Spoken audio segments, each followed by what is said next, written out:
nieħu l-opportunità biex nirringrazzja lil kull min ġie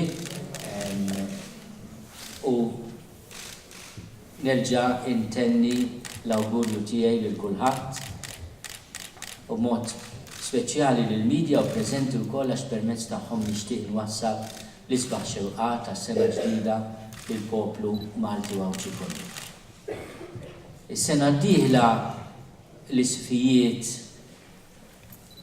ta' madwar id-dinja huma mistidnin mill-Papa Franġisku biex niltaqgħu ġewwa Ruma fix-xahar ta' Ottubru u niddiskutu tema importanti huwa iż-żgħażagħ.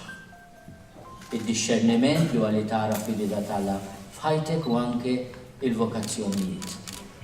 U għalhekk il-messaġġ tiegħi llum hija li l-komunità Nisranija f'Malta titlob ħafna żgħażagħ tagħna.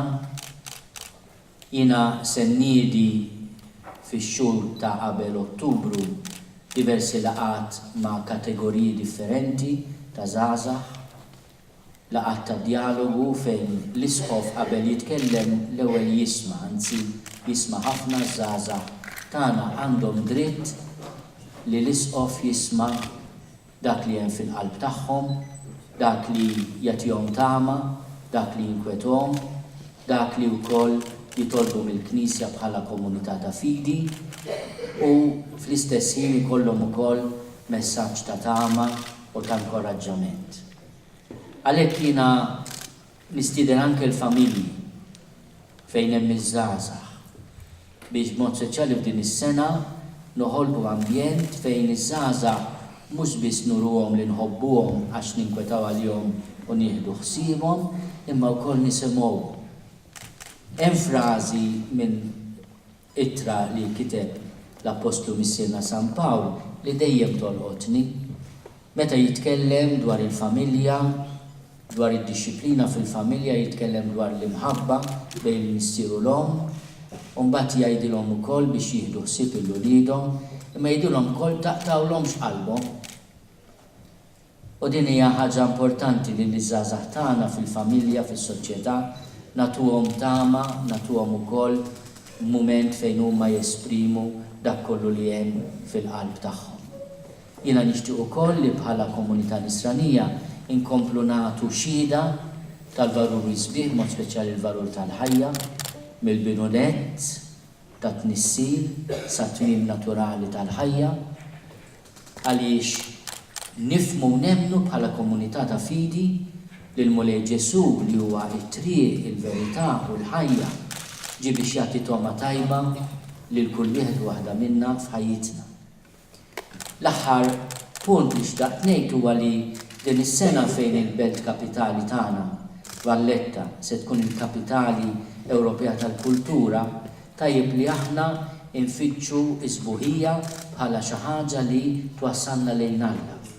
Isbuħija li taqadna bejnietna, isbuħija fil-kliem, fir-relazzjoni ta' bejnietna, anke fil-ħarsin tal-ambjent, fil-ħarsin tal-patrimonju sabiħ u qawwi tagħna. Aħna nikbru fl-għarfien li isbuħija parti integrali mhux biss mill-ħajja tagħna, imma mill-kwalità tal-ħajja tagħna. U allura dak kollu li huwa verità, dak kollu huwa ġustizzja, dak kollu li huwa tjieba jgħin għasbuħija mhux biss tal-ħajja tagħna, imma tar-relazzjonijiet ukoll ta' bejnietna. Jiena ningħaqad anke mal-Arċisqof Emeritu, Monsignor Pawl Cremona, mal-Vigarju Ġenerali Monsignor Joe Gallia Kurmi biex nagħti lil kulħadd ix-xewqat sbieħ tal-istaġun sabiħ tal-miliet u fl-istess ħin is-sena tajba. U l-aħħar appell tiegħu li jekk jista' jkun it-tiżjien tal-miliet ma nneħħux wara l-ewwel tas-sena, imma nistennew tiġi wkoll il-festa sabiħa ta' Trerè. Hemm ħaġa sabiħa li aħna bħala komunità ta' fidi inkomplu niċċelebraw it-12 jum tal-miliet sal-festa tal-Epifanija li dis-sena tiġi il-ħadd 7 ta' Jannar. Inberikkom u nitlobkom titolbu għalina. Il-paċi.